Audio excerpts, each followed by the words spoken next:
You will not give yourself much mental exercise by challenging Raymond Comfort.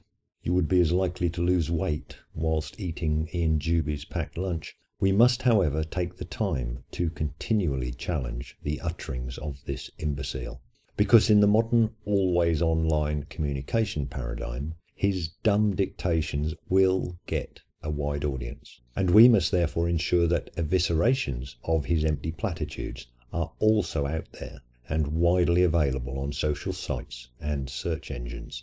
I would therefore encourage every single one of you watching this video to take the time to pick out one asinine posting of Raymond's, there are plenty to go around, and post it together with a response, either here on the tube or on your social media of choice. I would love to see Raymond's rantings buried under an avalanche of actuality. My own offering follows, but before I get to that, I want to add to my encouragement to you by explaining why it is important. Raymond Comfort should serve as a warning to us all that even the most intellectually challenged of individuals is capable of extracting money from hard-working people if they are more concerned with protecting their fragile beliefs than they are in educating themselves. Now, Raymond makes Jason Burns look like an intellectual heavyweight, but this does not stop him from spouting forth about absolutely anything and everything. Raymond feels compelled to raise comment on all and every topic, and he does so with the penetration, insight and erudition of a severely concussed kakapo. Of course, this should not surprise us from the man who demonstrates little evidence that he has read anything beyond the level of Dick and Jane or Janet and John, and very clearly has not even read the one book he claims is his guide to salvation. It should not even surprise us that people who are more intellectually gifted than a footstool hang on his every word and continue to fund his extended family's lifestyle. We have to accept that for many people, continuing to believe what they have chosen to believe is much more important than actually questioning that belief, and that these people will therefore absorb excrement individuals such as Raymond excrete without applying the slightest element of critical thinking to it. But, and it is a very important but, as evolution teaches us, if we can plant seeds of enlightenment throughout the population, if we can ensure that just a few extra people in our population are inoculated against the disease which sees the human desire for easy answers to complex questions and a placebo against the fear of death trump their desire for education and knowledge, if we can do that, then the offspring of these people will not be indoctrinated from birth with the fear-driven, hate-filled bigotry and dogma which led their grandparents to fund doom-mongering organisations like Raymond's family business. But Raymond is just preaching what he believes, I hear his sheep bleat as they open their wallets for the monthly shearing, ignoring the fact that Raymond's business is preaching an imminent parousia, whilst investing in long-term mortgages and loans with their fear and guilt-driven donations. Only when the money dries up will we discover who are the true believers and who are the snake oil salesmen.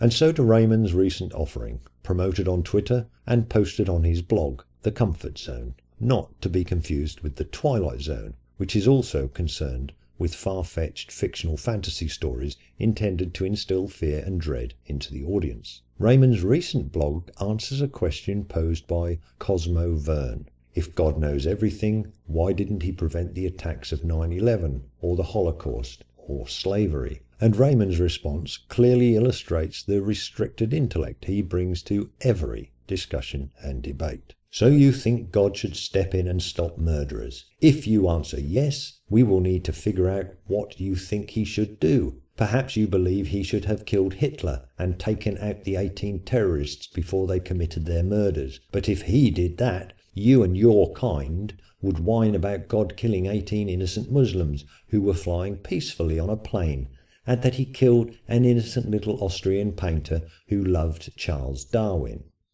I'll ignore Raymond's ignorance concerning Charles Darwin. I'd be willing to wager the interest on Raymond's long-term investments that he has read and understood neither the works of Charles Darwin, Adolf Hitler, nor Nazi proclamations on acceptable literature. Let me instead ponder why Raymond's intellect is unable to grasp the concept that an omniscient and omnipotent being might find an alternative to murder which does not include yet more murder. Does he not trust that his chosen God, who could turn water into wine and feed 5,000 with a tin of sardines and half a baguette, could also be capable of turning Zyklon B into a harmless oxygen-nitrogen mix? Was the supreme entity who effortlessly corked up the wombs of half the matriarchs in the Bible not capable also of preventing Adolf Hitler's conception?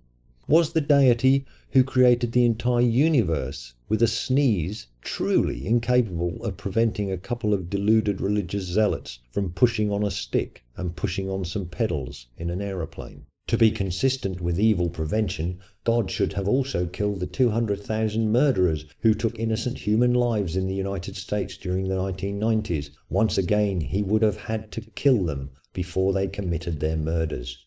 Or perhaps simply stop them from committing their murders. This is the God who supposedly, repeatedly, stopped the God King of the Egyptians from releasing the Hebrews. The same God who supposedly appeared to Abimelech and Laban and how many other pagans to tell them what to do and affect their wills. But Raymond cannot conceive that his God might use this same power to resolve events peacefully.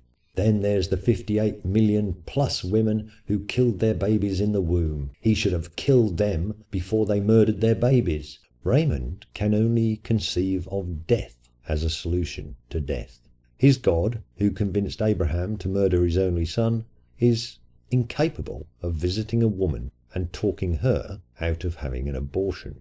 Raymond's version of God is neither omnipotent nor omniscient. They do say that those who believe create a deity in their own psyche. That would explain why Raymond's own invented deity is so short on imagination and intellect, and so full of death.